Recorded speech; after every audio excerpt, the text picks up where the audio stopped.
Okay guys, welcome back na naman sa aking YouTube channel. Sa ngayon pag-uusapan natin yung update ni Nycro bukas, which is sobrang dami guys, pinagsabay-sabay na yung update na galing sa Korea. Okay, so isa-isa na natin dyan. Syempre yung maintenance schedule nila is 5:50 AM ng umaga hanggang 8:30 AM ng umaga pa rin. So ano ba yung mga in-game updates? Ito, event celebrating the 50th day since launch will take place. So nasa ano yan, check-in event. Tapos dalawang season pass which is wala pang information. Baka biglang sawa yan, no? Tapos new boss rate content will be added. Yan, may boss rate na mga boss. Panoorin nyo na lang yung merong video niyan sa Korea na kinontent na yung new boss rate na to. Okay, tapos may new artifact gear, incense burner will be added. New epic skill, ito yung pinagkaguluhan kanina sa live natin. Yung wave of inspiration will be added. Ito ay nilabas sa Korea noong July 12. Okay, July 12 to nilabas guys. Sobrang bilis ng pacing nila. So, July 12, 3 months ago after nililis nila yung game. So, ang presyo nito is nasa 23M gold coins. Hindi ko lang alam kung sureball na yun nga yung skill kasi iba yung pangalan doon. Awakening ano dun of inspiration pero pangkalahatan. So, dahil isang epic skill lang to, di ba yung common sense natin, na pangkalahatan tong skill na to which is nasa merchant. Pero hindi natin din alam, no? Okay, nasa 23M gold coins yun. Yung pang-apat naman, ito, nilabas to July 7. Yan sa Korea guys, sinasabi ko yung exact date. Yung apat na mount na idadagdag. Nasa July 7 ng Korea version. Kaya sinasabi ko sa inyo, yung isang update sa atin, parang 5 update dun sa Korea. Okay, so Cave Masarta. Yan, manadagdagan nyo sa dungeon, syempre. So, napaka-solid nyan. Ito yun guys. So, meron ng pang level 60. Okay, so ano pa ba yung mga abangan? Dungeon event, guys. Ito, forest training, ganun, katulad lang ulit dati. So, sobrang solid nito. Makapag-farm ka dito na mas maraming papyrus. Kaya tapusin nyo yun sa forest training. So, double yung chest dyan. Parang yung isang araw, nagiging 2 araw farming.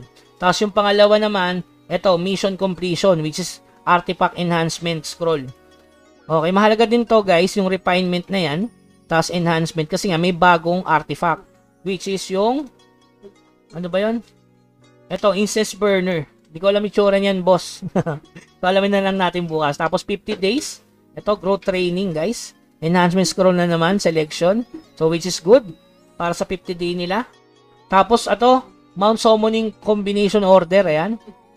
Meron silang, dagdag event. Hindi ko alam. Kailangan mo mag-summon ng rare mount. Wala, ganun. So, mahirap to guys, pang mga talpaking to. So, yung 50 days, ayan, enhanced gear lang, pero which is good. Splendid enhancement. Siguro ito yung pang tier 2, tama ba? Pang tier 1 ng mga source of growth, yan, kailangan talaga kasi may bagong skill. Yung stimulant, ayan, meron din. Tapos dito, may pang codex. Hindi ko alam kung ano to. Ayun, pang codex guys, increase PBE. Yan, sakto, bukas na kayo mag main quest, oh. May dagdag. So, hindi ko lang alam kung saan makukuha yan. Baka mamaya, dito sa check-in event. Halimbawa, ito, merong check-in event, napakadali, 7 days lang, wala kang gagasusin. Pangalawa, 50 days, meron din, sobrang dami Ayan, ang daming reward mga boss, 50 day pa lang yan. Paano na, if 100 days na. Ito, may bayad na guys, yung 7 days check-in. Napaka-solid pa naman nito. Ang dami Old aircraft, 25 pieces. Source of growth, sakto yan, pang skill. Gold chest bound, at saka stimulant, ayan, 10. Tapos ito, ulit, ayan, meron na naman siyang collection. Hindi ko alam kung may bayad to. So, tingin ko wala siguro. Kasi wala naman nakalagay sa list. So, alamin na lang natin yan bukas mga bossing. Tapos ito, ano to? Gift chest component. Ala, ito ibibigay lang. When opening the 50-day commemoration chest, obtain one of the item listed at random. Random lang. Okay, so solid. Pag sunset yung nakuha natin dito, panalo. So, syempre, ito yung pinakapangit yan, yung basket. So, may, rin, parang ginawa nila sa Mirror, no? May jackpot. Okay? So, yun lang yung abangan nating update. Yung mga hindi pinakita dito ay itong season pass.